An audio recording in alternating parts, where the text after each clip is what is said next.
Hi friends, నేనే వరంగల్ చేశాను బస్సని. Friends నేను వాళ్ళ అద్దంకి వెళ్దాం డిసైడ్ అయ్యాను ఫ్రెండ్స్, గణేష్ ఎడ్స్కి. సో మన ఒంగోలు బస్ స్టాండ్కి వచ్చాను ఫ్రెండ్స్. సో అద్దంకి బస్సు కావచ్చు చూస్తున్నాను, నాకైతే ఎక్కడ కనపడలేదు. సో మొత్తానికి అయితే గుంటూరు బస్సు ఎక్కాను ఫ్రెండ్స్. సో మేదరమెట్ల వరకు వెళ్ళిద్దిలే, అక్కడి నుంచి వేరే బస్సు ఎక్కుదామని ఎక్కాను. సో యాసిడ్ చెమట అయితే కారిపోతుంది. సో ఎండాకాలమా వర్షాకాలం అసలు అర్థం కావట్లేదు ఫ్రెండ్స్. నేనైతే ముందు అద్దంకి బస్ స్టాండ్కి వచ్చి వెళ్దాం అనుకున్నాను. సరే ఎందుకులే బస్ స్టాండ్ పోదాంలే, అక్కడైతే బస్సులు దగ్గర కూర్చోవచ్చు, ఇక్కడైతే ఎవరు నిలబడతాను అక్కడికి వెళ్ళాను నేను. అసలు అక్కడికి రావాల్సింది తప్పని చేశాను. అండ్ ఇదే గుంటూరు రోడ్ ఫ్రెండ్స్, ఇదే మా మామ షాపు.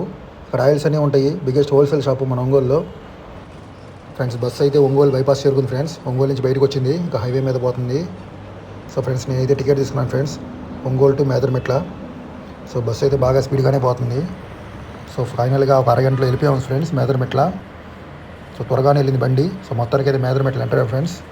ఇదే మేదరమెట్ల ఫ్రెండ్స్, అదే మేదరమెట్లలోని గణేష్ విగ్రహాల తయారీ కేంద్రం. సో మనం లాస్ట్ మంత్ కొన్ని వీడియోస్ పెట్టాము. సో 27th డేట్లో. సో చూడండి ఫ్రెండ్స్, మేదరమెట్లలో ఇంకో బస్సు మారాను ఫ్రెండ్స్. సో మేదరమెట్ల నుంచి అద్దంకి బస్సు ఇది. సో డైరెక్ట్ అద్దంకి బస్సు ఇది. అలాగే టికెట్ కూడా తీసుకున్నాను. అండ్ బాగానే పోతున్నాడు. సో చాలా స్పీడ్గా పోయాడు ఫ్రెండ్స్.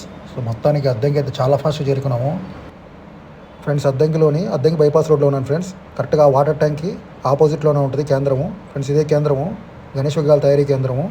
సో వెళ్ళి చూద్దాం ఫ్రెండ్స్ గణేష్ విగ్రహాలు. సో లోపల చాలా ఉన్నాయి ఫ్రెండ్స్, చూడండి చాలా డిజైన్స్ ఉన్నాయి. సో 4 feet నుంచి 10 feet దాకా ఉన్నాయి. సూపర్గా ఉన్నాయి గణేష్ అద్దంకిలో.